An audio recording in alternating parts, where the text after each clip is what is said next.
Son las 10:30 de la noche, 9:30 en Canarias.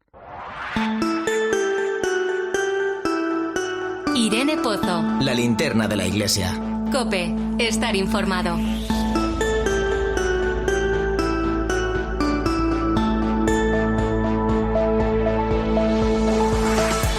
¿Qué tal? ¿Cómo estás? Este domingo la Iglesia en España celebra la Pascua del Enfermo. Termina así una campaña que comenzó el pasado mes de febrero en la Jornada Mundial del Enfermo, que nos viene a recordar la necesidad de asistir a los enfermos y a quienes los cuidan. La experiencia vivida en los últimos años de pandemia nos sigue golpeando para demostrarnos, y ojalá no se nos olvide, que todos y cada uno de nosotros somos vulnerables. No solo nos ha hablado de enfermedad, la provocada por la COVID-19, sino también de la necesidad de acompañar a quien sufre. Pero, ¿qué significa el sufrimiento hoy en día? ¿Cómo dar sentido al sufrimiento? Todos tenemos miedo a sufrir. Quizá debamos preguntarnos qué es aquello que genera nuestro sufrimiento para poder paliarlo. Son tantos los desafíos que nos trae el mundo de hoy en torno a esta cuestión del sufrimiento, que al final uno se da cuenta que quien más sufre son las personas vulnerables. Pero como te decía antes, la pandemia nos ha enseñado que en esa vulnerabilidad estamos todos y que si no vamos juntos de la mano no saldremos del bache. Debemos protegernos y cuidarnos unos a otros, desechar esa cultura del descarte que se ha instalado en la sociedad. Los abuelos molestan, los enfermos también, incluso la cantidad de niños que no llegan a nacer. Fíjate, en España hay cada año más de 420.000 embarazos y 1 de cada 4 acaba en aborto. De repente, sin saber cómo, las personas se convierten en material de desecho. Suponen un peso insoportable para la sociedad.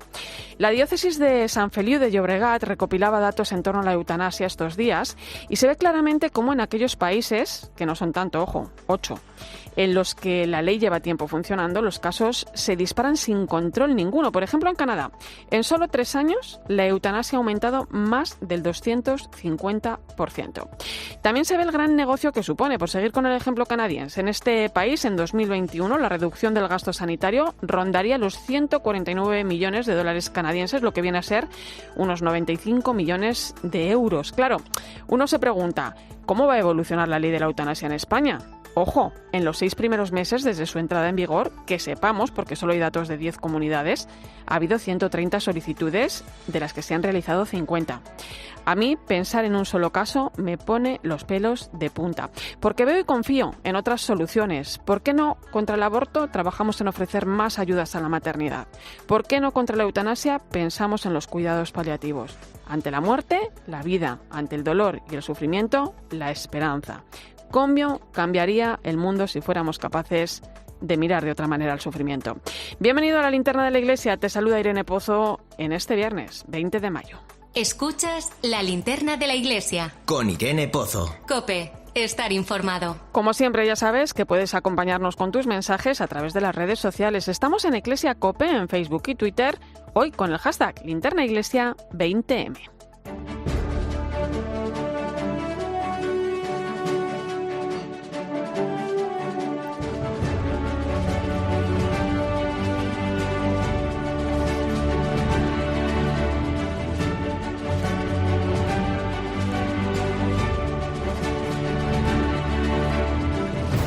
Repasamos hasta ahora las principales claves de la actualidad de la Iglesia. Lo hacemos con Nacho de Gamón. Buenas noches, Nacho. Buenas noches, Irene. Y comenzamos con las palabras del secretario general de la Conferencia Episcopal Española, Monseñor Luis Argüello, sobre el anteproyecto de ley del aborto que ha aprobado el Consejo de Ministros. Monseñor Argüello ha asegurado que el Gobierno ha cruzado una de las líneas rojas que expresan la salud moral y la esperanza de un pueblo, y ha afirmado que la decisión del Ejecutivo es una mala noticia. Por eso nos parece una mala noticia que hoy el Gobierno haya aprobado un proyecto de ley en el que se sigue afirmando el derecho al aborto, es decir, el derecho del fuerte sobre el débil a la hora de eliminar una vida nueva y distinta que existe en el seno de la madre. Son muchas las voces que en el seno de la Iglesia se siguen alzando sobre este asunto, sobre la ley del aborto, Nacho. Sí, no podemos olvidar las palabras del presidente de la Conferencia Episcopal Española, el cardenal Juan José Omella, quien lamentó hace justo una semana que un asunto tan importante como el del aborto se haya extraído del debate social y se haya politizado. En la misma línea, el vicepresidente de la Conferencia Episcopal, el cardenal Carlos Osoro, ha asegurado en su cuenta de Twitter que el aborto es un fracaso y ha denunciado que es dramático que sigamos profundizando en su práctica en vez de apoyar la maternidad. Por su parte, Alicante. Los obispos del sur de España, que se han reunido esta semana en asamblea plenaria, han expresado su rechazo ante el derecho del fuerte sobre el débil al eliminar la vida nueva y distinta que existe en el seno de la madre, y demandan los recursos necesarios que permitan cuidar, acoger y defender la nueva vida. Precisamente el obispo de Málaga, Monseñor Jesús Catalá, se ha manifestado también sobre este anteproyecto de ley del aborto. Sí, ha sido categórico y ha asegurado que eliminar una vida humana se llama asesinato y ha señalado la paradoja de que destruir un huevo de águila es ilegal y conlleva pena de multa, mientras que acabar con un embrión humano es un derecho. La Iglesia, desde hace 2000 años, está a favor de la vida. Ese es el gran reto nuestro y el gran valor. Estamos a favor de la vida humana en cualquier momento de su existencia, desde la concepción, no desde el nacimiento, desde la concepción hasta la muerte natural. En todo ese arco somos defensores de la vida humana y nadie, ningún ser humano tiene derecho a eliminar una vida humana, porque eso se llama asesinato. Más cosas. La Iglesia en España celebra este domingo la Pascua del Enfermo. Culmina así la campaña que inició el pasado 11 de febrero en la Jornada Mundial del Enfermo. Una jornada que este año se dedica a la importancia del acompañamiento de las personas que sufren. José Luis Méndez es el responsable de Pastoral de la Salud de la Conferencia Episcopal Española. La persona que sufre directamente por el dolor de la enfermedad o porque la situación de la enfermedad deja a sus familiares en una situación difícil, cuando se trata de un sufrimiento acompañado, siempre cambia radicalmente. De hecho, no es lo mismo llorar solo que llorar con el hombro en el hombro de una persona que te quiere y a la que tú quieres, ¿no? Bueno, pues consolar en el sufrimiento significa hacernos uno con el que sufre para poder acoger todo ese sufrimiento y que ya sea un sufrimiento acompañado. Y la Conferencia Española de Religiosos, la CONFER, celebra esta próxima semana, a partir del martes, su Asamblea General. Es una Asamblea General especial porque es la primera vez que se celebra en mayo, por lo que se va a producir una situación inédita, que se celebren 2 Asambleas Generales en el mismo curso. En esta ocasión, los superiores mayores de las congregaciones religiosas se reúnen para trabajar bajo el lema Corrientes de Sinodalidad, un trabajo que van a realizar con la ayuda de ponentes como Cristina Hinojés, María Luisa Berzosa o Fernando Cordero. Por cierto, que la directora de Iglesia y colaboradora de este programa, Silvia Rozas, que es hija de Jesús, como María Luisa Berzosa, ha hecho los votos perpetuos, un motivo de celebración. Claro que sí, Irene, lo hizo en una ceremonia presidida por el cardenal Carlos Osoro en la parroquia de San Francisco Javier y San Luis Gonzaga de Madrid. Ella misma reconoce que este acto supone decirle a Dios que su persona es toda para él. Es explicitar en alto lo que mi corazón lleva sintiendo desde hace mucho tiempo. Y es pues decirle que sí al Señor, que mi vida es para Él. Afirmo y confirmo su historia de amor conmigo y que, bueno, pues mi persona es toda para lo que Él quiera de mí, como hija de Jesús, dentro de la Iglesia, con una misión pues bastante clara en mi persona, que he sentido durante mucho tiempo y cada vez se me reafirma más. El ser llamada a anunciar el reino de Dios y a denunciar las injusticias, ¿no? Siempre intentando crear comunión. Pues estará con nosotros la semana que viene para contarnos cómo lo ha vivido en primera persona.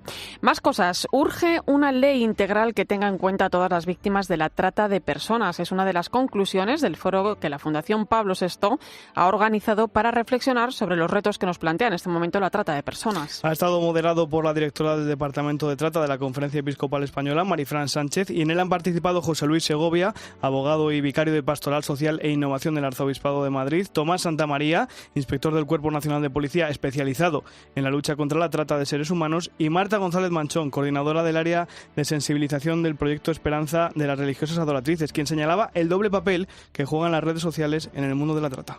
Hemos visto en los últimos años cómo ha ido aumentando la captación y el engaño, la manipulación de personas a través de Internet y de las redes sociales, de cómo se convierten en una vía para engañar, para manipular y, por ejemplo, conseguir traer a la persona aquí a España para luego explotarla. Pero también las redes sociales son capaces de ponernos en contacto con personas que pueden estar sufriendo esta situación de explotación.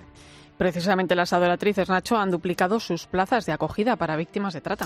El proyecto, que contempla la acogida temporal y el desarrollo de itinerarios de inserción laboral individualizados destinados a mujeres potenciales víctimas de explotación, ha pasado de 23 plazas previstas a 53. La principal causa ha sido la situación de emergencia social derivada de la guerra de Ucrania.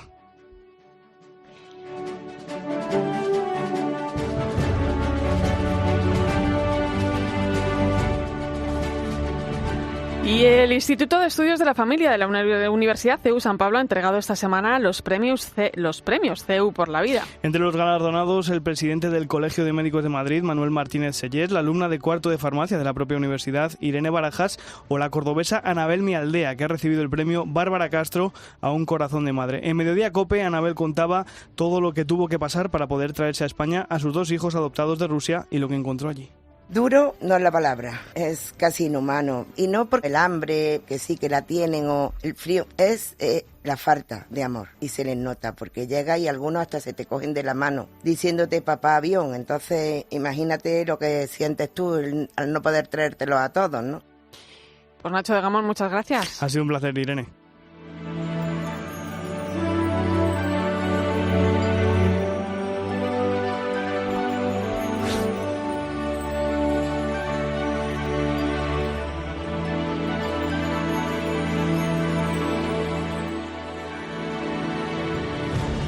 Tiempo ahora para la información de nuestras diócesis. Comenzamos en Madrid, donde desde mañana va a poder contemplarse el cuerpo incorrupto de su patrón de San Isidro. COPE Madrid, Belén Ibáñez, buenas noches. Buenas noches, Irene. Mañana a las 12 del mediodía en la Colegiata de San Isidro, tras la Misa del Peregrino, tendrá lugar la apertura solemne del arca donde reposa el cuerpo incorrupto de San Isidro. Se podrá visitar hasta el 27 de mayo en horario de 8 de la mañana a 9 de la noche.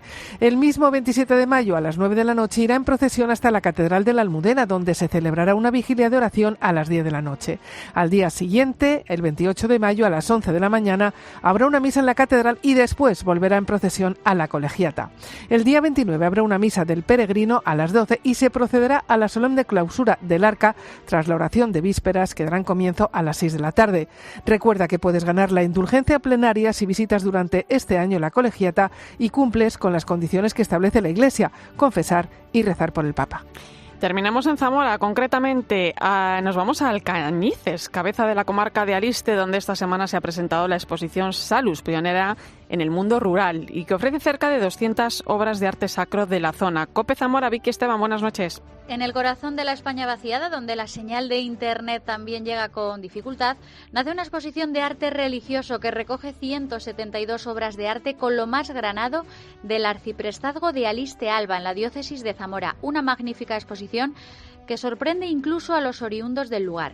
El obispo de Zamora, Fernando Valera, dijo en la inauguración de Salus que esta era una oportunidad para mostrar la belleza de las raíces de esta iglesia particular en la zona rural. Hoy los arciprestazgos de Alba y Aliste muestran la belleza de sus raíces con historia, esa belleza conservada a fuerza de tesón. Salus, la iglesia en Aliste Alba, podrá visitarse en el Santuario Virgen de la Salud de Alcañices, en Zamora, hasta el próximo mes de octubre. Más información en la web www.salus2022.com.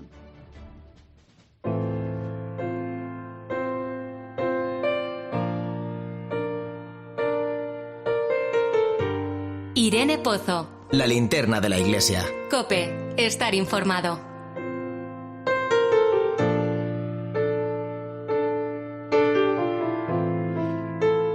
Como te contaba antes, este domingo celebramos la Pascua del Enfermo, un momento pues que nos enseña a ver más allá de la enfermedad. Es lo que le pasó a la protagonista de esta historia, que hemos conocido gracias a los compañeros de medios de la diócesis de Córdoba.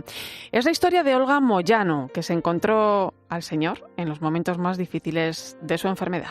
Tuve una hemorragia muy grande y mi ginecólogo, al ver que aquello no era posible contenerlo, me dijo que tenía una enfermedad en la sangre, que tenía que determinar el tipo que era y que allí no podían hacerlo y que por favor me fuese directamente a Reina Sofía. A Olga la recibieron de urgencia 2 hematólogos en el hospital. Le dijeron que avisase a toda su familia porque era una situación especialmente grave. No fue hasta el día siguiente cuando pudieron confirmarle que sufría una leucemia muy agresiva. Ya mi tío Julián, que es médico, que otro de los ángeles de la guarda que el Señor pone en mi camino, me comunicó que esa era la situación que tenía. Pregunté si tenía posibilidades de vivir, que sí, pero que iba a ser muy difícil, y yo le dije que con la ayuda de Dios lucharíamos.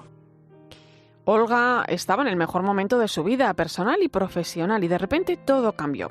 Tenía 29 años, estaba recién casada y ya pensaba en tener hijos. Sin embargo, era el momento en el que más alejada estaba del Señor. Nací con una enfermedad congénita en los riñones y eso hizo que yo me sintiese siempre muy agradecida y fuese muy consciente de que yo me había curado por él. Sin embargo, cuando fue pasando el tiempo y me fui centrando en mis objetivos personales, verdad que me fui separando un poco. Olga necesitó a los médicos para salvar su cuerpo y a Dios para salvar su alma. Como ella misma suele decir, si me voy, no estéis tristes, le decía a su madre en la habitación mientras ella la cogía con fuerza a la mano. Una compañía, la de su familia y sus amigos, por la que Olga estará eternamente agradecida. Es que tengo que dar tantas gracias a Dios. Es verdad que tuve una cruz, pero que el Señor me dio las armas más que suficientes para poder llevarla, porque me dio una familia excepcional y que siempre nos hemos querido muchísimo. Me dio unos amigos maravillosos y sobre todo me dio la fe. Llegó a estar aislada más de 40 días seguidos cuando le sometieron a un trasplante de médula. Solo los médicos estaban autorizados a entrar en su habitación. La situación fue crítica y, sin embargo, consiguió salvar su vida. Mi futuro lo veo de la mano de la Virgen. Lamentablemente mi enfermedad me privó la posibilidad de tener hijos y pienso, bueno, es que hay personas que son madres, que tienen marido y el Señor se los lleva, ¿no? Porque yo, pues, mi futuro lo veo entregándome a los demás para poder agradecerle a Dios que me dejó aquí. Olga recibió diariamente la comunión de parte del capellán del hospital, una asistencia de la pastoral del enfermo que le resultó vital, como le ha reconocido a los compañeros de la diócesis de Córdoba. También para su madre, que siempre permaneció a su lado durante la enfermedad. Esa es la importancia de sensibilizar sobre los enfermos y quienes los cuidan. Escuchas la linterna de la iglesia. Con Irene Pozo. COPE, estar informado.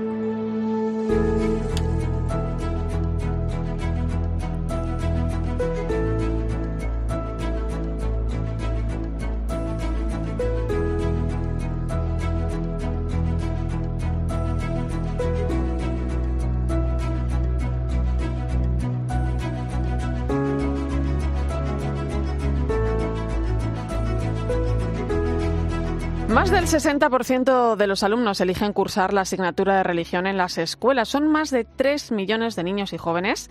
Y esta semana la Fundación SM ha organizado un encuentro a través del Observatorio de la Religión en la Escuela para que las diferentes confesiones religiosas presenten los nuevos currículos de sus asignaturas correspondientes a la nueva ley educativa, la LOMLOE, que comenzará a aplicarse el próximo curso 2022-2023 en los cursos impares. El encuentro estuvo moderado por Carlos Esteban, que es el director del Observatorio de la Religión en la Escuela de la Fundación SM, al que damos las buenas noches. ¿Qué tal, Carlos? Hola, buenas noches, Irene. Me imagino que este espacio de encuentro que ha propiciado la Fundación SM habrá permitido un importante intercambio de experiencias y también de formas, ¿no?, de ver la enseñanza religiosa. Pues efectivamente, ayer fue un encuentro muy bonito en el que varias religiones, las que están en la escuela y alguna que tampoco está en la escuela, estuvieron hablando de la aportación del saber religioso, de la sabiduría religiosa de cada una de las religiones a la educación integral. Y ciertamente cada una pudo decir desde su identidad cuál era su aporte peculiar.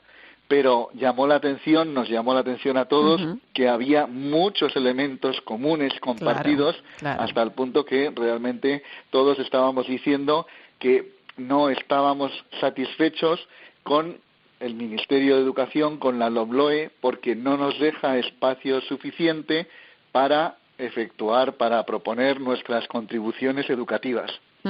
¿Qué conclusiones, Carlos, se han extraído habéis extraído, ¿no?, las principales confesiones religiosas en este encuentro, además de esto que me cuentas? Que lógicamente, siempre lo hemos dicho, ¿no?, hay más cosas que nos unen que las que nos desunen.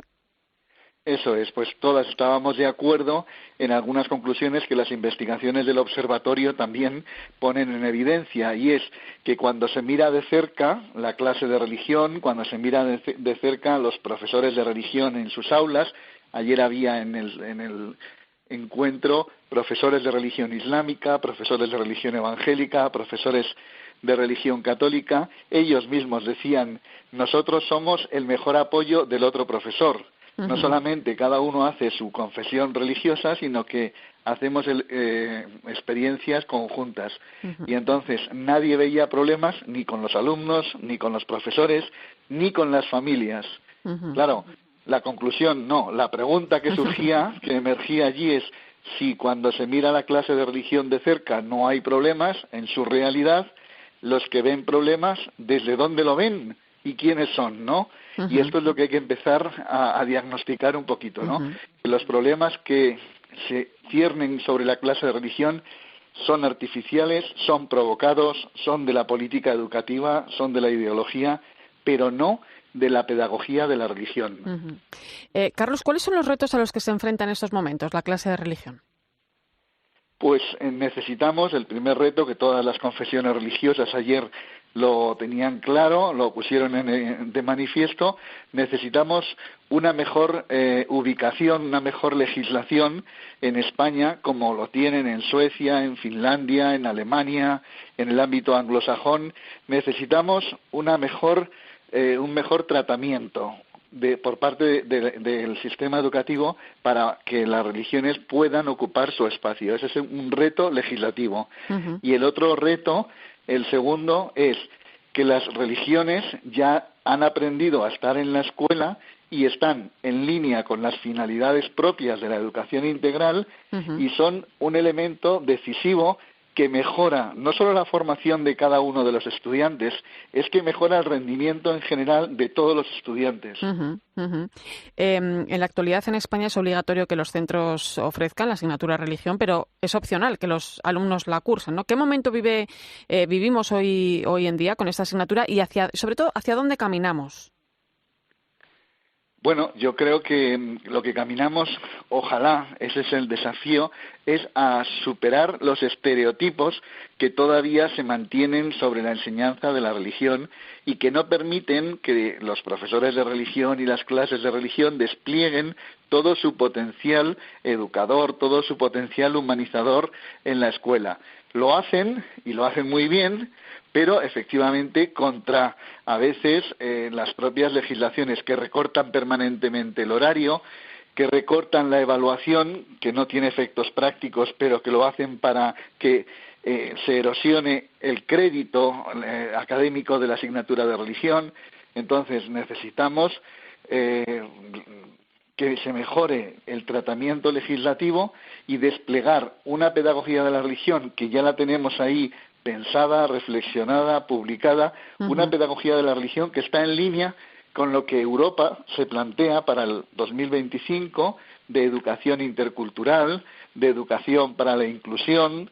Y claro, educar para la diversidad cultural no uh-huh. se puede hacer sin las culturas. Uh-huh. Educar para la pluralidad no se puede hacer sin contar con las identidades que forman parte de esa pluralidad. Uh-huh. Carlos, en ocasiones yo te he escuchado hablar de esta etapa que afronta la enseñanza religiosa como la clase de religión 3.0. ¿Qué significa eso? Pues es una metáfora, es una expresión para decir que la clase de religión tiene más futuro que pasado y que la clase de religión también está dialogando con todo lo que pasa a nivel internacional con la educación, a nivel internacional con las religiones, y la clase de religión hoy por hoy está preparada para los desafíos, por ejemplo, de las competencias clave del espacio europeo superior, del espacio europeo de educación. Esa es la clase de religión 3.0, que venimos de muy atrás, pero que no nos hemos quedado anclados atrás, que estamos preparados para el futuro. Y que está más viva que nunca, claro que sí. Carlos Esteban, director del Observatorio de la Religión en la Escuela de la Fundación SM, muchas gracias por atender nuestra llamada y también por el importante trabajo que venís realizando desde el Observatorio. Un saludo. Un abrazo. Irene Pozo. La linterna de la Iglesia. COPE. Estar informado. Viajamos ahora hasta Roquetas de Mar, en la costa del poniente almeriense. Allí desde hace años los misioneros de África, los conocidos como Padres Blancos, forman grupos de catequesis para los migrantes africanos que quieren ser bautizados. Con ellos ha hablado Manu Torralba.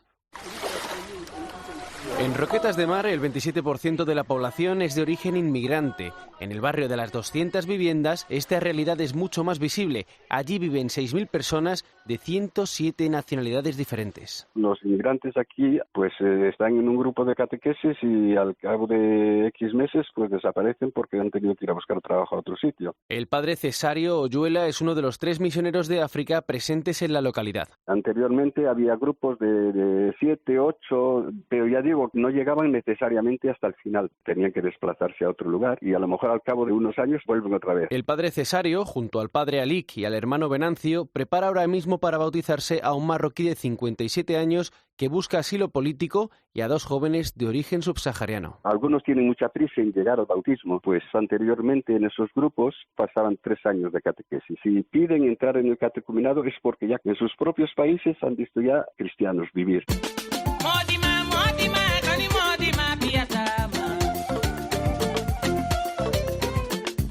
Mi nombre es Emanuel, tengo 18 años y yo vivo aquí en España con familia, con mi padre. Quiero convertirme en católico porque me siento mejor como católico. Emanuel es el último de los 3 catecúmenos que ha llegado a Roquetas. Es de Mali y aún habla con dificultad el español. Lo poco que sabe se lo han enseñado los misioneros de África, igual que a Domingo, de Guinea-Bissau. La primera vez antes de frecuentar la iglesia, yo he visto filmes de Jesús, ¿no? La primera vez que empecé la catequesis era la misa. Me hablaba de que Jesús es un Salvador, hijo de Dios. A raíz de las películas que vio sobre Cristo, Domingo se inició en el catolicismo en su país. Ahora quiere bautizarse y para ello tiene la ayuda de su catequista, el hermano Venancio, al que ha cogido ya mucho cariño. Nosotros hablamos de la vida cristiana, conocer a Dios, ser bueno, hablamos de Cristo y su madre, Dios. Venancio me ayuda mucho, me ayuda con libros para leer, también mejorar mi español mejor, muchas cosas, y también quiero empezar también a estudiar. Domingo llegó a España hace solo 3 meses, donde ya vivían sus padres y su hermana. Ahora, con la ayuda de los misioneros de África, espera formarse para tener un futuro en nuestro país.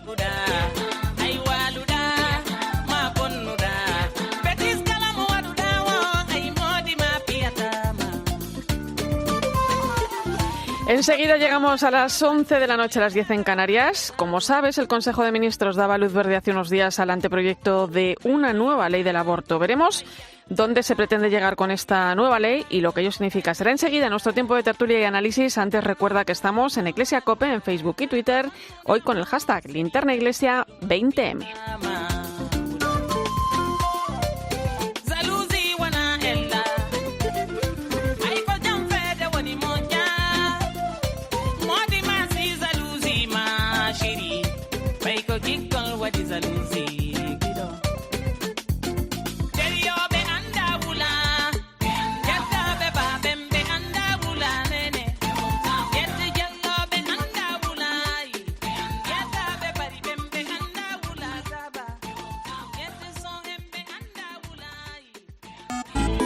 Sigue a Irene Pozo en Twitter en @eclesiacope, en nuestro muro de Facebook, Iglesia Cope, y en cope.es. Este fin de semana, Cristina tiene un plan. Desde las 10 de la mañana hasta las 2 quiero contarte las mejores historias, emocionarme contigo, reírme contigo. En COPE, de 10 de la mañana a 2 de la tarde, los sábados y domingos, el mejor entretenimiento lo encuentras en Fin de Semana, con Cristina López Slichting. UMAS, mutua especialista en seguros para el sector educativo. Ofrecemos una solución integral para los colegios y guarderías. Daños patrimoniales, responsabilidad civil, accidentes de alumnos. Más de 800 centros ya confían en nosotros. Visítanos en umas.es. UMAS, más de 40 años de vocación de servicio. Un clásico del western con su mayor estrella al frente. ¿Me está insinuando que vaya al lugar de este hombre a meterle las armas a ese mediador de Swiftwater Mayor? John Wayne. Los Comancheros. El domingo por la tarde, en 13. Escuchas la linterna de la iglesia. Y recuerda, la mejor experiencia y el mejor sonido solo los encuentras en cope.es y en la aplicación móvil. Descárgatela. Invierte en lo que quieras cuando quieras con Bitpanda, como en las empresas más grandes del mundo, o cripto. ¿Y si además pudieras pagar con esas cripto? O seguir invirtiendo de manera automática mientras sigues con tus cosas, a cualquier hora y cualquier día y desde tan solo €1. Descarga la app o entra en bitpanda.com y abre tu cuenta gratis en solo unos minutos. Más de 3 millones de clientes en toda Europa ya confían en Bitpanda. Bitpanda, invierte en el dinero del mañana hoy. Es importante leer y comprender los riesgos de esta inversión que se explican detalladamente en bitpanda.com. Consulta en la web toda la info. ¿Te acerca el fin de semana y ves todo clarete en vez de claro? Acierta con Protos Clarete y Verdejo bien fríos.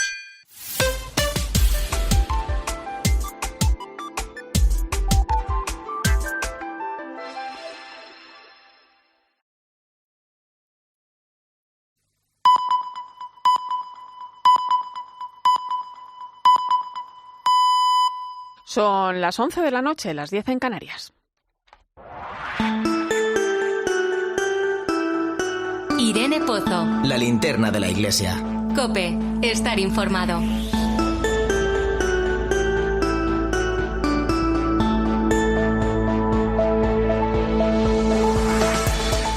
Como cada viernes a esta hora ponemos rumbo al Vaticano. Allí está nuestra corresponsal Eva Fernández. Buenas noches. Muy buenas noches, Irene. Eva, el secretario para las relaciones con los estados del Vaticano se encuentra en Ucrania. Allí está visitando los lugares más afectados por la guerra. Hoy mismo, además, comparecía en rueda de prensa. ¿Qué nos deja esta visita? Pues nos está dejando de momento imágenes muy potentes, como la oración improvisada del arzobispo Paul Gallagher ante una de las fosas comunes de la ciudad de Bucha. Ha sido esta mañana y realmente las imágenes son impresionantes, ¿no? Y una importante rueda de prensa, como decías, esta misma tarde, durante la que ha reiterado la disposición de la Santa Sede para facilitar un auténtico, lo ha querido subrayar en 2 ocasiones, auténtico proceso de negociación que, tal como él mismo explicaba, se ve cada vez con mayor claridad que es el camino más eficaz para alcanzar una paz justa y permanente, ¿no? El viaje ha tenido como objetivo confirmar sobre el terreno que la Santa Sede está con Ucrania, nunca ha dejado de estar con Ucrania y se confirma además, pues ya lo hemos visto y lo hemos estado contando en la linterna, nada más y nada menos que se confirma esta cercanía de la Santa Sede, pues con nada más y nada menos que con la presencia de 3 representantes del Papa de primer nivel, ¿no? Que han estado tocando con sus manos el sufrimiento del pueblo ucraniano, el cardenal Krajewski, el cardenal Czerny y ahora el secretario para las relaciones con los estados, ¿no? El arzobispo Gallagher también ha confirmado que el Papa está pasándolo mal, que está entristecido por las muertes, por la violencia, por la destrucción de las ciudades, por la separación de las familias, por los refugiados que está ocasionando la guerra, ¿no? Y como una forma inmediata de llegar a la paz ha aconsejado el recurso de la oración, ¿no? Para no dejarnos derrumbar ante lo que él definía como un enorme desafío, ¿no? Y no ha faltado, por supuesto, Irene, el agradecimiento de este número 2, podría considerarse como el número 2, ¿no? De la Secretaría de Estado, pues ha estado agradeciendo la labor que está realizando la Iglesia en Ucrania, ¿no? Su compromiso con la paz y con la solidaridad. Eva, mientras en el Vaticano el Papa continúa con su agenda, la verdad que es sorprendente cómo es capaz de guardar reposo con su rodilla, porque le estamos viendo en silla de ruedas, pero él sigue ahí, en primera línea de trabajo, ¿no? Esta semana, entre otras cosas, le hemos visto participar en una audiencia con el Grupo Santa Marta, que recordemos que reúne a dirigentes de diversas organizaciones en la lucha contra la trata de personas. Sí, totalmente de acuerdo con esto que decías, Irene, del ritmo del Papa, ¿no? Porque es verdad que no se puede decir que ha dejado de hacer nada. Menos mal que va en silla de ruedas y entonces ya eso está normalizado, no pasa nada, ¿no? Porque vaya en silla de ruedas y además pues hasta está descubriendo que puede acercarse a más gente, ¿no? Que no llegaba antes sin silla de ruedas, ¿no? Y además es importante, hemos podido comprobar una ligera mejoría en su rodilla, sobre todo lo vimos el domingo pasado durante la ceremonia de las canonizaciones, Irene, cómo realmente había mejorado, ¿no? Se acercó a saludar a los cardenales al finalizar la ceremonia y se veía que podía caminar un poquito mejor, o sea que es una gran alegría. Y como decías, fíjate, esta organización Santa Marta es una de esos grupos de trabajo que existen en el Vaticano, que a lo mejor no son tan conocidos como otros, pero que realizan un trabajo ingente en equipo, porque involucran distintas disciplinas, involucran a la policía, a servicios sanitarios, a expertos de derecho, a voluntarios, a políticos, a ONGs, ¿no? Y esto es lo que sabe hacer muy bien el Grupo Santa Marta, como decías, comprometido en la lucha contra la trata de personas. En el encuentro que han mantenido con el Papa, él les ha planteado la necesidad de apoyar a las víctimas de la delincuencia que con demasiada frecuencia quedan en el olvido, ¿no? A pesar de que necesitan un largo proceso de curación y recuperación de la autoestima, ¿no? Y el Papa también ha insistido en que lamentablemente las formas modernas de esclavitud siguen extendiéndose incluso en las zonas más desarrolladas del mundo, ¿no? Y por ese motivo el Papa considera necesario que se ponga en marcha, les decía, una visión ética renovada de la vida política, de la vida económica y de la vida social, centrada no en el beneficio sino en las personas. Por cierto, compañera, creo que pones rumbo a Madrid en unos días, porque el jueves recoges ese merecidísimo premio Bravo. Todo llega. Bueno, la verdad es que, Irene, estoy muy feliz, muy agradecida, porque además en este premio están representados tantos compañeros que trabajan junto a nosotros en el Grupo Ábside. Ahora esto de decir el Grupo Ábside, ¿verdad? Sí. Ya sabemos que hablamos de la cadena COPE, hablamos de 13, hablamos de todas las emisoras de Radio Fórmula que forman parte del Grupo Ábside. Y también, pues supone un reconocimiento a los corresponsales, ¿no? Y un incentivo para seguir trabajando con ilusión, que no te creas que esto tiene mucho mérito, porque cuando te apasiona tu trabajo, que además te den un premio, es que esto no tiene mucho mérito, Bueno, ¿no? por eso por esa pasión que le pones, Eva. En fin, que no se puede pedir más a la vida, y muy, muy agradecida, Irene, un premio que además es como si te lo concediera tu propia familia, o sea que muy feliz. Lo otorga cada año la Comisión de Comunicaciones Sociales de la Iglesia en España, aquellos profesionales que se distinguen por su servicio a la dignidad del hombre, los derechos humanos o los valores evangélicos. Todo ello representado en ti, Eva. Ya estaremos acompañándote, así es que un abrazo, compañera. Pues nos vemos el jueves. Muchísimas gracias, un abrazo, será un placer saludarte. Hasta pronto.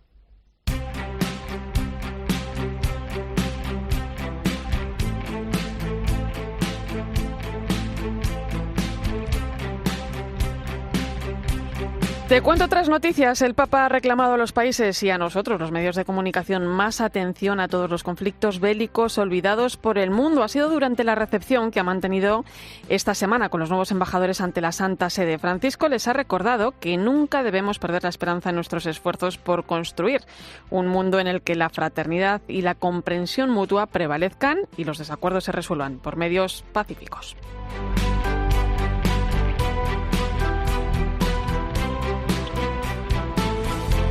Y la Fundación Pontificia Escuelas Ocurrentes ha pasado a ser una asociación privada de fieles de carácter internacional en un acto multitudinario que se celebró ayer en Roma con la presencia del Papa Francisco. Y es que el Papa siempre ha acompañado desde sus tiempos como arzobispo de Buenos Aires la labor de este movimiento educativo, como recordaba en Iglesia al Día de 13 su presidente mundial, José María del Corral.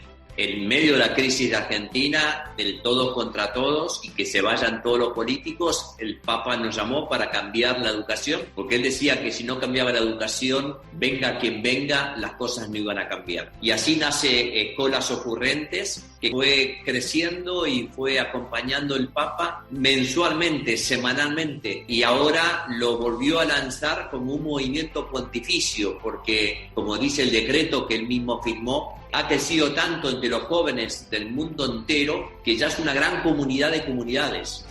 Y ya conocemos a los patronos de la JMJ de Lisboa, que se va a celebrar el próximo verano. Son 13, uno por cada diócesis del país luso, y entre los nombres destacan San Juan Pablo II, San Juan Bosco, San Antonio de Padua o los beatos Pedro Jorge Frassati, Chiara Badano o Carlo Acutis.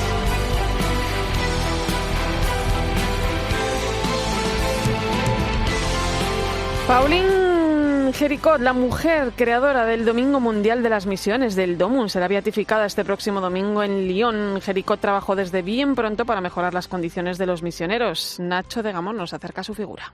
Conocida en todo el mundo, Pauline Marie Jericot es una mujer extraordinaria. Nació en una familia de clase alta de Lyon, en Francia, en 1799. En su adolescencia es una muchacha guapa, coqueta, que está a la moda y se deja seducir por las ilusiones del mundo. Pero la joven atraviesa la prueba de la enfermedad y la desaparición de su madre. A los 17 años experimenta una conversión sorprendente tras escuchar una homilía sobre la vanidad en la iglesia de Saint-Nizier. Abandona sus joyas, decide vestirse de manera sencilla, como las obreras, y empieza a visitar y a servir a los pobres. Incluso con 17 años decide hacer un voto de castidad. Consagra así su vida a Dios y se compromete a aliviar las miserias que la rodean a través de múltiples iniciativas. Informada de la mala situación en la que se encontraban las misiones en el mundo, decide ponerse en contacto con los misioneros, dar a conocer sus necesidades y ayudarlos a través de la oración y la asistencia material. Fue así como organizó a los 19 años la recaudación de fondos para la misión, una iniciativa que se concretaría un año más tarde con la institución de la Obra de la Propagación de la Fe, que es el origen de las obras misionales pontificias, en la que cada donante debía encontrar a otros 10 donantes, convirtiéndose así en la primera red social misionera. Escuchas La Linterna de la Iglesia. Con Irene Pozo. COPE. Estar informado. Son las 11:10 de la noche, las 10:10 en Canarias. Entramos en nuestro tiempo de tertulia, hoy con el análisis de José Beltrán, director de la revista Vida Nueva. Buenas noches. Muy buenas noches. Y Fernando Vidal, profesor de la Universidad Pontificia Comillas. Bienvenido. Muchas gracias, muy buenas noches. Con nueva criatura bajo el brazo. Acabas de publicar Educar con Verne en la editorial PPC, un libro que nos transporta directamente al asombro y a la aventura casi 200 años después. ¿Sigue provocando este escritor todas esas sensaciones que pretendes con esta obra, Fernando? Bueno, en un momento en el cual nuestra sociedad está entusiasmada con la tecnología y asoma unas fuertes sombras de tecnocracia, yo creo que Julio Verne nos enseña a de nuevo ver hacia el humanismo, ¿no? Julio Verne, que siempre estuvo asociado con la ciencia del siglo XIX, él mismo desde el primer momento fue muy crítico con una ciencia que se separara de las personas y que abrazara el poder.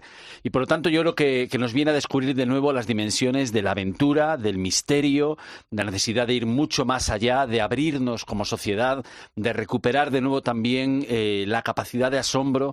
Y también nos trae un proyecto que al final encontramos en todos sus libros, y es que la solución a cualquier aventura viene de la fraternidad, de una nueva refraternización del mundo. Yo creo que Julio Verne está más vivo que nunca y hace de todos nosotros que seamos más niños, más jóvenes y mucho mejor personas. Y además muy buenos consejos para este mundo tan cambiante y tan desafiante, ¿no?, en el que vivimos. ¿Cuál es su mayor valor, no solo en los más jóvenes, también en los que ya tenemos cierta edad?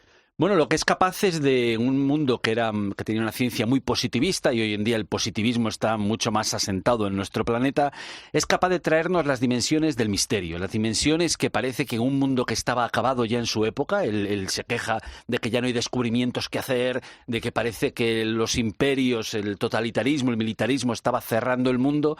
Él lo que hace es abrir el mundo, y lo abre con una serie de aventuras, de mitos, ¿no? Mitos que nos enseñan a descubrir en profundidad qué es lo que está ocurriendo. Yo creo que nos trae de nuevo un mirar cara a cara el mundo, los límites del mundo, el bien y el mal, la vida y la muerte. Nos trae los grandes temas de la condición humana y yo creo que es un gran maestro de la humanidad, ciertamente. Yo no sé si podemos decir que se adelantó a los tiempos o que las cosas en el fondo no pasan de moda, ¿no? Porque sobre todo en aquello, ¿no?, que interpela al ser humano. Pero Julio Verne nos habla de ciencia, nos habla de pensamiento, nos habla de familia y también de fe.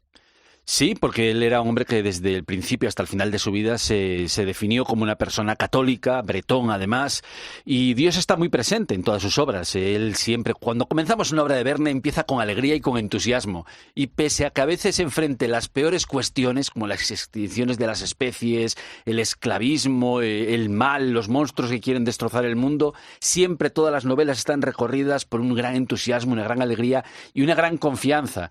Y no solo es confianza en la ciencia, confianza en el ser humano, confianza en la amistad, sino al final siempre es confianza en Dios, de una forma muy explícita, en la providencia, ¿no? Y tiene un papel enorme en su escritura. Yo creo que es posiblemente el escritor, el novelista católico más difundido del mundo, que es un escritor católico para todos, ¿no? Y por eso tiene tal naturalidad Dios en sus obras, ¿no? Oye, ¿qué hace falta para ser un Verne hoy en día? Bueno, yo creo que hace falta devolver a los jóvenes la imaginación, el gusto por escribir, la conciencia de que necesitamos crear cultura, ¿no? Y a veces es verdad que nuestro sistema educativo va en la dirección contraria, a diferencia de Francia, que tienen de 2 a 4 horas semanales de filosofía todas las semanas los chavales, ¿no? 2 si estás en el itinerario de ciencias y 4 si estás en el resto de itinerarios. Por tanto, necesitamos de nuevo recuperar la cultura y hacer como Francia, reforzar nuestra capacidad de lectores, de hacer cine, de hacer buen cine, de incitar a los chavales y de incitar también a la gente que tiene una espiritualidad profunda a escribir, a pintar, a hacer música, a comunicar a los demás desde la belleza. José, estoy escuchando a Fernando y me cabe la pregunta, pensando sobre todo en los chavales, ¿no? ¿Faltan referentes hoy en día? Yo creo que sí, mira, y creo sobre todo que falta mirar la vida con más tranquilidad, ¿no? Que es lo que nos propone Verne, ¿no? Una lectura de Verne, ¿no? La semana pasada, hace justo una semana, estaba este país enloquecido porque España quedaba tercera en Eurovisión, ¿no? Y aunque hay quien ha criticado mucho la letra de la canción y demás, pues la letra dice algo así como slow-mo, ¿no? Es decir, take a video, cojamos el vídeo, cojamos la realidad y mirémoslo un poco a cámara lenta, ¿no? Y yo creo que eso es precisamente lo avezado que es Julio Verne, ¿no? Es decir, que contemplaba la realidad que tenía y era capaz de visualizarla a cámara lenta para no degullirlo, ¿no? Como muchas veces comemos nosotros la fast food, toda la comida, y como a veces vivimos nuestra vida, ¿no? Como una vida basura, una comida basura. Y yo creo que esa es la gran propuesta que nos hace Julio Verne y sobre todo la gran propuesta que nos hace Fernando Vidal para revisitar así a Julio Verne. Fernando Vidal es un poco como Julio Verne, ¿eh? Tiene también esa capacidad de... Lo único que los dos somos apasionados de Vigo. Bueno, sí. y no tan atormentado, ¿eh? Y no tan atormentado como Julio Verne, que tiene su parte atormentada y Fernando no la tiene. Pero nos recordó el otro día Fernando Bonete que Julio Verne, que es tan íntimo para la generación de padres actuales, deberíamos sentarnos con nuestros hijos a leer Julio Verne, ¿no? Y a comprender, a revisitar Julio Verne. Y el libro nos ayuda a comprenderlo en profundidad, ¿no? Ahí quiero ir, ¿eh? ¿Cómo podemos hacer para que estos valores, como los que nos muestra Julio Verne en sus obras, no desaparezcan en el tiempo? Es decir, que generación tras generación sigamos disfrutando y sigamos contagiándonos de ello. Bueno, hay un montón de historias, es que realmente tenemos un patrimonio cultural, artístico, humanista en general y religioso en especial tan grande, con tan buenas historias. Entonces, simplemente el que cojamos Julio Verne, el que lo comprendamos en profundidad. En el libro hemos analizado varias de sus novelas para que se vea el significado profundo que tiene, ¿no? Y la carga crítica que tiene. Y una vez comprendida la novela, empezar a leerla con los hijos, ¿no? Y que ellos vayan comprendiendo la importancia que tiene el libro, la importancia de pensar, la importancia también de quedarte admirado y asombrado ante esas visiones de Verne, ante esas máquinas, esos viajes, ¿no? Y yo creo que trabajar esas dimensiones del asombro, del misterio, de la aventura, es algo que no se olvida, porque al final lo que más te importa y lo que más vas a recordar no es 20.000 leguas de viaje submarino o la vuelta al mundo en 80 días, sino es a tu padre o a tu madre contándote esa historia desde que eras niño. Pues Educar con Julio Verne forma parte de una colección, Educar con Arte. José, por implicación más directa con la editorial, hijo, nos va a sorprender bastante. Sí, nos va a sorprender porque vienen muchos nombres detrás, ¿no? Es decir, no vamos a adelantar, podemos adelantar uno que es muy mediático también, es decir, que es todo el juego que da Harry Potter, ¿no? Y que puede ofrecer para esa mirada pues mucho más trascendental y que va mucho más allá de todos los souvenirs y esa aventura que ofrece Harry Potter, que en muchos casos la miramos desde el exterior, pero invita a un viaje interior bastante interesante y que en muchas ocasiones no se le saca todo el provecho que tiene, ¿no? Es decir, y yo creo que desde ahí es solo uno de los muchos nombres que van a acompañar a esta colección. Bueno, pues los iremos descubriendo poco a poco. Sí. Nos ponemos serios porque el tema es serio. El pasado martes el Consejo de Ministros aprobó el anteproyecto de una nueva ley del aborto, una norma que si logra aprobarse en el Congreso de los Diputados, entre otras cosas va a permitir pues que las menores de 16 años puedan abortar sin el consentimiento de sus padres. Se elimina el periodo de reflexión de 3 días y la obligación de proporcionar información sobre ayudas y recursos disponibles para la maternidad, no sea que la madre se arrepienta.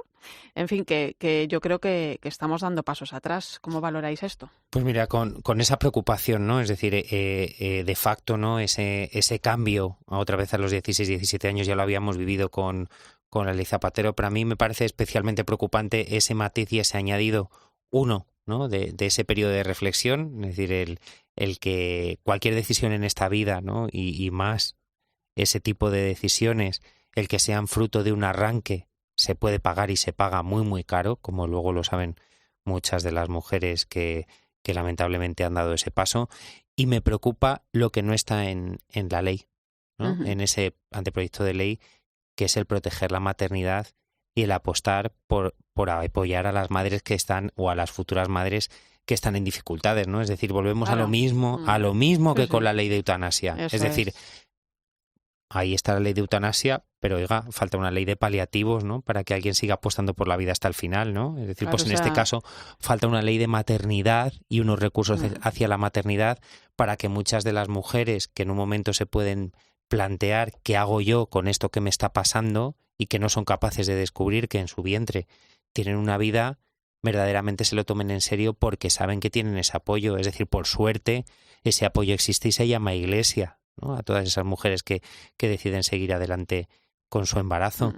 Pero no todas las mujeres se topan con alguien Claro. de Iglesia que salga a su rescate. Claro, y la segunda pregunta que yo os quería hacer viene un poco por ahí. O sea, ¿no sería más fácil plantear más ayudas a la maternidad? O sea, ¿no nos lo planteamos o es que directamente no entran los planes de nuestros dirigentes? Bueno, es que en este mundo es cada vez más complicado ser madre, ¿no? Es decir, que es un mundo en el cual la propia dinámica de trabajo, el utilitarismo, el fuerte individualismo hace cada vez más contracultural ser madre. Y esa es la experiencia, ser madre y ser padre es la experiencia mayor que la mayor parte de la población tiene en su vida. Y ciertamente necesitamos proteger la maternidad y promoverla y promover el derecho a la maternidad. Y sin embargo, esta enemistad, esta contradicción que parece que hay entre la carrera profesional de alguien, de cualquier mujer, y ser madre, es un drama, ¿no? Es un drama porque se ha caído en una trampa tremendamente fuerte. Yo creo que este problema es atroz, ¿no? Es atroz porque nos ha ido insensibilizando cada vez más. Y en un mundo en el cual se nos pide que haya nosotros más solidario, que seamos más atentos a los otros, que seamos más uno con el planeta, yo creo que el aborto lo que está haciendo es implantar las ideologías más posesivas del yo, las ideologías más individualistas y más extremas, ¿no? Y en esto tenemos que preguntarnos. Y tenemos que preguntarnos por qué solamente un 22% de la población es contrario al aborto. ¿Por qué una causa tan justa como tan clara, no alcanza acuerdo y no alcanza más apoyo? Yo creo que aquí lo que tenemos es un fuerte enfrentamiento originado en Estados Unidos entre el movimiento teocón y el ultrafeminismo, que ha hecho de esto una cuestión ideológica y de enfrentamiento brutal y que se ha proyectado al resto del planeta. No estamos hablando sobre el niño no nacido, estamos hablando sobre una ideología y una serie de enfrentamientos que van más allá de la cuestión. Y se están haciendo cosas muy buenas, pero yo creo que necesitamos revisar cuál es la estrategia provida para poder realmente que ese 22% al menos asuma más apoyo, ¿no? Sí, porque además estamos ante un problema social. Está claro que la Iglesia, lo hemos escuchado además antes, tiene que pronunciarse ante estas cosas porque Sin duda. Precisamente el cuidado de la vida, ¿no? Está en su ADN, pero no deja de ser un problema social, ¿no? Un poco la pregunta que ponía sobre la mesa, Fernando, o sea, que hace falta que se dé para ser conscientes, ¿no?, de lo que estamos poniendo sobre la mesa. Es decir, el cuidado de la vida es una cuestión en la que hay que trabajar a corto y a largo plazo. A corto para que estas leyes no avancen, a largo para que la conciencia de la vida y no de la muerte cale en la sociedad. Pues fíjate, Máximo Borghesi lo indicaba el otro día en la presentación de su libro Desafío Francisco. Las tres grandes cuestiones, todo el matrimonio homosexual, eutanasia y aborto, que fueron planteados en términos hiperideológicos en Estados Unidos, en ese gran enfrentamiento de esa guerra cultural que tienen ellos planteada, o de esa forma planteada, nos han envenenado a todos. Porque otras cuestiones que han venido después, como la maternidad subrogada, la abolición de la prostitución, pornografía, trata, se ha llegado a convergencias, y a convergencias improbables entre la comunidad católica y el feminismo más radical. ¿Por qué estas cuestiones están encasquilladas? ¿Por qué hay un atasco tan fuerte? Y cuanto más empujamos, más se atasca todo. O sea, yo creo que aquí hay algo que atenta contra el sentido común, ¿no?, que va más allá de las ideologías o de posiciones políticas. Necesitamos rebajar el pistón, necesitamos dar unos pasos atrás y mirar la realidad compasivamente y ayudar a los demás a salir de la pura reacción ideológica. Esto no va sobre la Iglesia, esto va sobre las vidas no nacidas. Sí, yo creo que lo básico es más pedagogía, pero pedagogía también entre los propios cristianos y entre los propios creyentes del por qué sí, por qué no, y sobre todo menos cultura del descarte, es decir, el mirar todo desde una mirada utilitarista y de esto vale, esto no vale, esto me conviene, esto no me conviene, esto me apetece, esto no me apetece. Esto me sirve, esto no me sirve. O sea, tratar tal cual, es decir, materiales de desecho. Hemos entrado en una categorización de lo efectivo y de lo de no efectivo y de tener claro que la vida humana también tiene su momento de obsolescencia, como si fuera una lavadora, ¿no? Y no es así.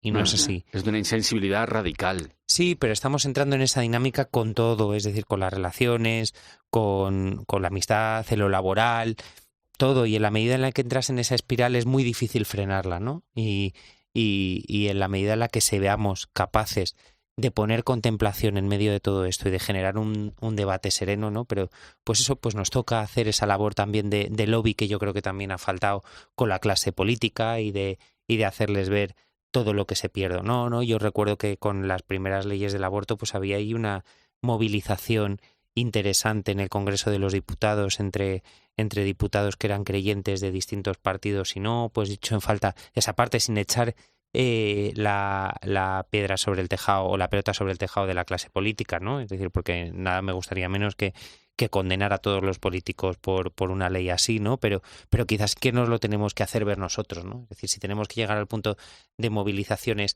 a posteriori y del recurso de pataleo a posteriori, significa que a lo mejor antes no hemos hecho todo lo que podríamos para hacer esa sensibilización o lo que nos pide el Papa, que era lo que le dijo Francisco a la cúpula de la Conferencia Episcopal cuando estuvo. La objeción de conciencia está muy bien, pero nuestra gran labor de pico y pala es la promoción de conciencia. Sí, totalmente Eso es de acuerdo. importante. Bueno, pues a ver cómo avanza, porque al final lo que pasa es, bueno, pues que normalizamos las situaciones también, ¿no? Lo estamos viendo también en otros países, con la ley de la eutanasia, por ejemplo, y luego también hay otro aspecto importante, ¿no? Los términos que empleamos, ¿no? Es que estamos hablando de derecho al aborto, estamos hablando de derecho a la muerte. No bueno, es un derecho, no fin. puede ser un derecho, y además derecho solo de la mujer y del padre es brutal, ¿no? La objeción de conciencia que decía José Beltrán, muchas cosas sobre la mesa que iremos viendo en sucesivos programas. Un placer como siempre, gracias José Beltrán. Un placer. Y Fernando Vidal, hasta otra. Hasta otra, muy contento. Y ahora te dejo con el partidazo de COPE y Joseba Larrañaga. Gracias por acompañarme esta noche en la Linterna de la Iglesia.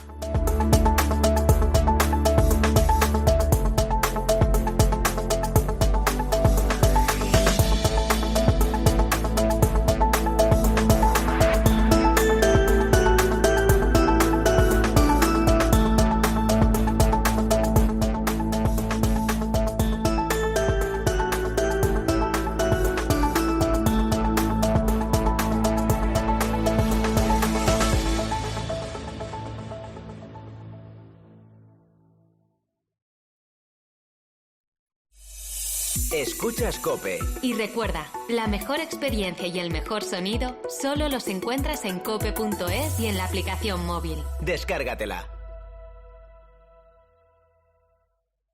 Esta primavera disfruta en casa de los grandes vinos con vivirelvino.com. Los clásicos que nunca fallan. Riojas, Riberas, Toro. Vivirelvino.com. Los blancos más frescos y afrutados. Verdejos, albariños, godellos. Vivirelvino.com. Los grandes vinos para todos los bolsillos. Vivirelvino.com. Todos los grandes vinos españoles con envío gratis desde 40 euros. Vivirelvino.com. Esta es Erika. Tras 20 años cuidando de sus 2 hijos y de su madre enferma, no sabía cómo reincorporarse al mundo laboral. En Cáritas encontró la formación necesaria para conseguir un empleo. Gracias a la Iglesia, hoy se considera una mujer más fuerte. Por Erika, por ti, por tantos, marca la X de la Iglesia y la define sociales en tu declaración de la renta. Más historias en portantos.es.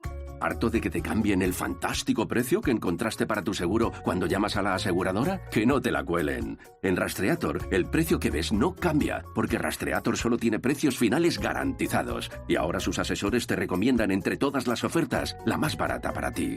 Déjate ayudar. Rastreator.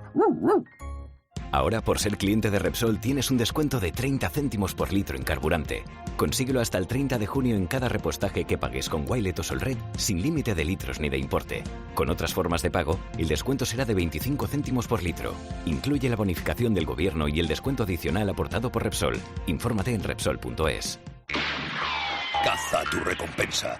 2 gafas de marca con antirreflejantes por solo 89 euros. Infórmate en soloptical.com.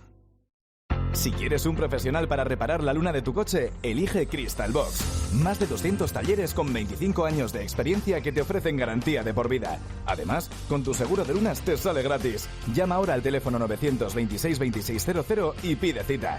Yo elijo un profesional. Yo elijo Crystal Box.